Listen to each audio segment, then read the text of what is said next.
Hey, I'm Michael Jordan with AB Friendly Company. We're down here at the underground meadery, and what am I doing? Watching honey boil. It's different than watching a clock, right? They say don't watch the water boil, watch the honey boil. This stuff right here will overflow everywhere, burn everything you got. In medieval days, the Irish used to have these, and they'd boil honey and they'd use it to cauterize wounds because it was so sanitary. Or even dump it off walls on people that would be trying to invade the village. Burns, sticks to everything.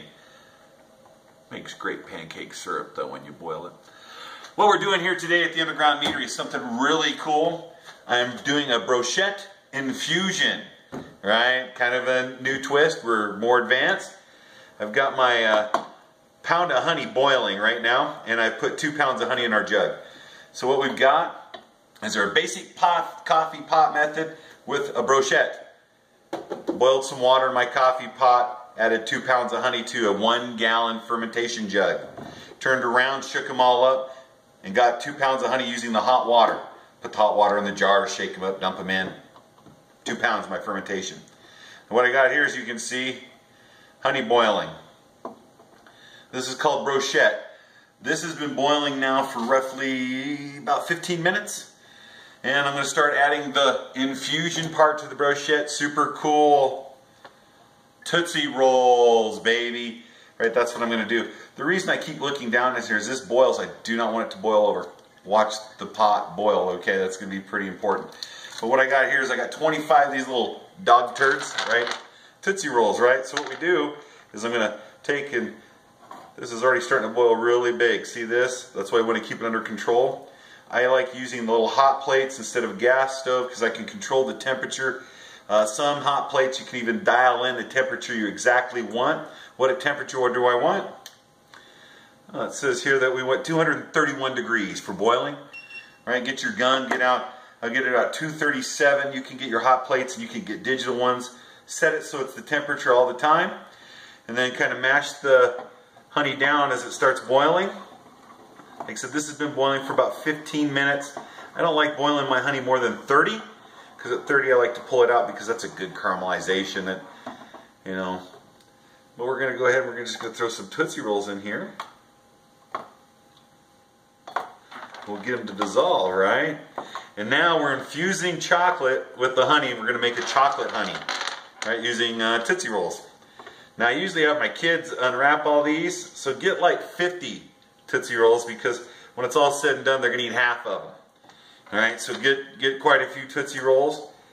Alright, now let's see if we can start turning this into a chocolate puddle here. So this is going to be a chocolate infused honey now as we get going this and get it boiling again. Alright, and when we do this chocolate infusion, I got something cool else we're going to add to this. When this starts boiling again and the chocolate starts dissolving from our Tootsie Rolls, this is chili peppers. You buy them in a Mexican Whole Foods store. Ground up chili peppers.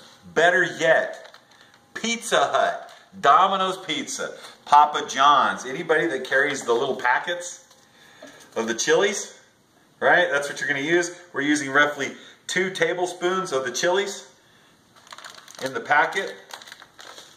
So it's usually about 2 to 3 packets.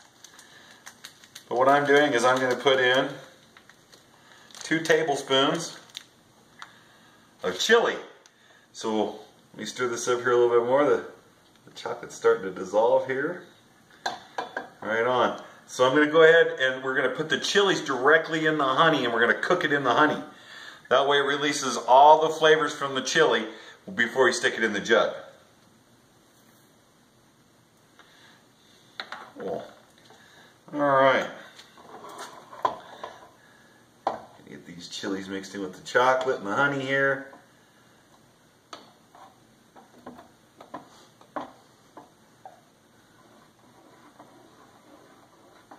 There you go. So what was really cool is we're doing the coffee pot method, and I think it works the best. People are using teapot. When you're doing small batches like this, Like I said, I have 2 coffee pots, one for juice and one for water. The juice one we just wash out. It just warms the juice enough to where we can dissolve the honeys. That we're not adding any water. So I can go straight juices and warm it up to dissolve honey, or I can go waters to dissolve the honey. We're using a small pot to brochette. So get yourself a small pot. If you have a stove, watch it. Watch it. Watch it. Watch it. Can't express that enough. You could have huge fires and all kinds of stuff doing this type of mead making. So just be really prepared for it. I'm going to be using the balloon as always. We're using the K1 V1116 11 yeast, chili peppers, Tootsie Rolls. The chili peppers is 2 tablespoons of the chili peppers, or a maximum of 3 packs of like your Pizza Hut chili. Put it in there. 25 Tootsie Rolls. Get a couple extra in case you want to chew on some. 3 pounds of honey. 1 pound brochette to do the infusion. It's starting to bubble here again. All right, so that's good. All right, and as always, right, this was something we made previous. This is a pomegranate cranberry mead. It was super cool to have some. Man, it's tasty. Seasonal fruits are always good. The pomegranate cranberry, yeah, that's super good. Yeah. So, when you're making mead, drinking mead, the reason we're trying to do Tootsie Rolls, we're getting close to October. Halloween. Want to make a Halloween mead, right? This is one way to get rid of your kids' chocolate. Boil it down and infuse it with the honey, and then they don't eat it. Right? And then you can eat it in your own way. Right on. So this is boiling now, really good. And like I said, we started out, I let it boil for about 15 minutes before we started, because I didn't want to sit here for 30 minutes and you guys just see me do this. Alright, so I've got the chocolate all dissolved in the honey, man. It's really starting to boil good. I'm going to let it boil one more time here just to get a good rolling boil. Then we're going to pour it in the jug and shake it all up. We're going to add our water. Now remember, don't use tap water. Get your water from a jug, a gallon jug of water. If you're not getting it from a stream, or you're not using a electrolysis machine to do osmosis and stuff for it, or filters and filtration devices, don't use tap water. If you only have tap water, let it sit out for at least 5 days. Let the chlorine and everything else gas out of it. Degas the water. Back in the day, they used to take rain drums and just put cheesecloth over it, let it sit for months. And the reason they did that is it collected all the pollens and stuff in the air and it adapted yeast for natural fermentation. Here, you know, I'm not using any Star Sand or anything. I'm using a hot water dishwasher. I wash everything, and we just put everything in it. I try to go as natural and as easy as possible. And we got a good boil going again. Alright. Now I'm not using any yeast nutrients or anything. And you know, I make meads with candies, soda pops, jellies as pectins. And I have a lot of people ask me, what about the stuff that's in the products that you don't really know? I don't know. That's why I do infusion. I kill about everything that's in there. I infuse it with the honey.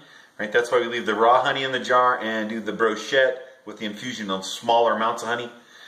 Bigger flavoring by brochette, but it kills, like, if there's any wax coating or anything, these Tootsie Rolls and stuff, it's breaking it all down, killing it all off, and burning it all off as we do this. So we're trying to do as much as we can to alleviate some of those things and questions that you might have, like what's in the adjunct that we're adding. What's in the Tootsie Roll? You know, I really don't know. I don't make them. They're good to eat. So we're just going to go ahead and do that. Oh, man. Chocolate pancake syrup right here, baby. God, that's good. Alright. So we've got a chocolate brochette now, and we've already put chili peppers in it, 2 tablespoons. Now it's not going to do a lot to heat up this type of mead. Hopefully it gives out a little more flavor out of the chocolate is what we're hoping for. Now remember, be careful, this is hot.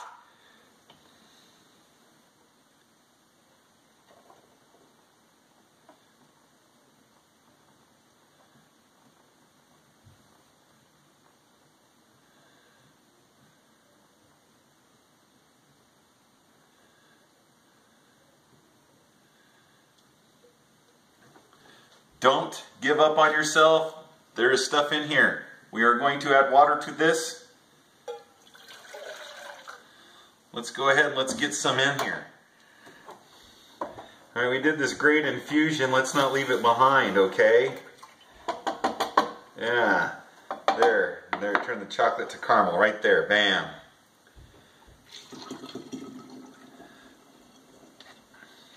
And then I just leave a little water back in my dish.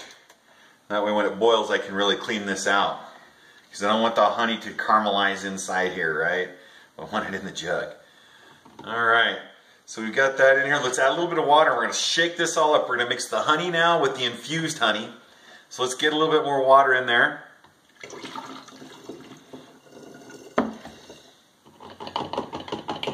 To help with the infusion.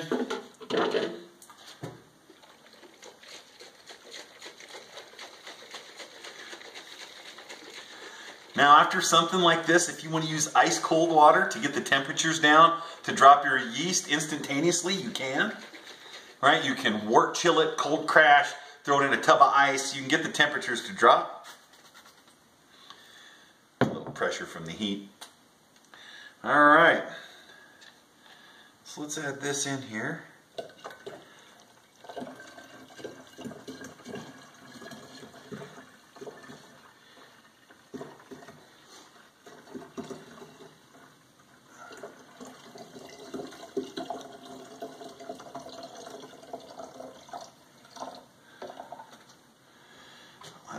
Shoot some more water from our machine.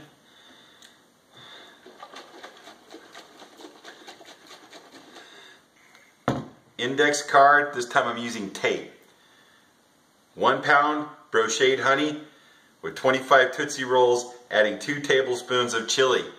Still, recipe on the jug. 2 pounds of honey. We're going to be using K111V 116 yeast, right?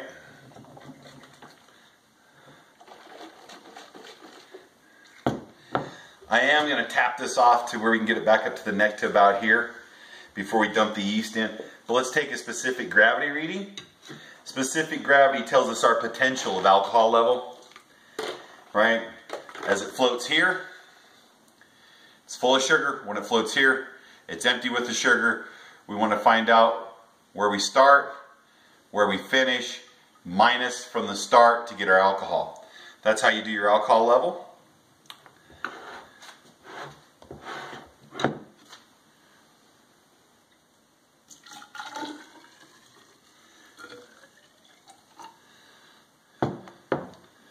Put it in, give it a spin.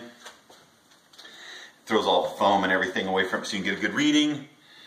Ooh, we're balancing at a good 100 mark, and that's what we usually want to be. I like to start off at about 1.100. I think that's a good alcohol measure. It's about 12%, I believe. Let's check it out.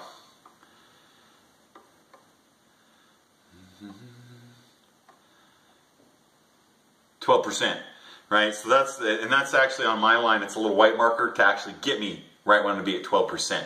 So if this all dissolves down, we'll be at 12%. I will tap this off a little bit. It's going to be probably about 11 to 10, which is a good mead, a good drinkable mead, especially with the chocolate and stuff in it. This is going to be really good. So let me pour this back in. I definitely want to try this.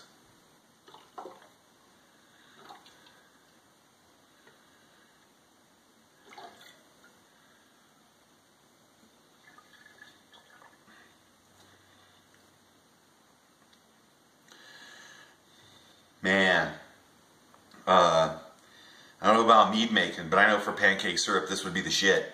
This is really good. It doesn't have a lot of heat. I did get a chili pepper in there. Not bad at all. I will be tapping off some more water to this from the osmosis machine. I'm going to give it a good shake here. Get that all mixed back in.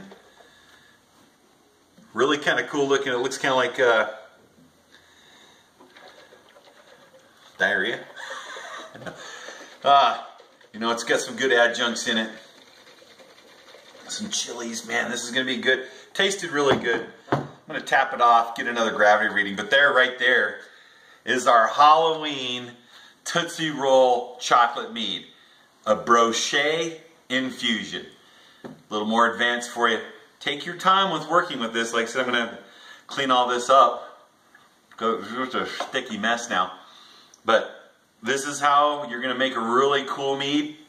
That, like I said, this is something that you can sit down with some friends and give them a little trick or treat. Hey, I'm Michael Jordan with the Underground Meadery, man.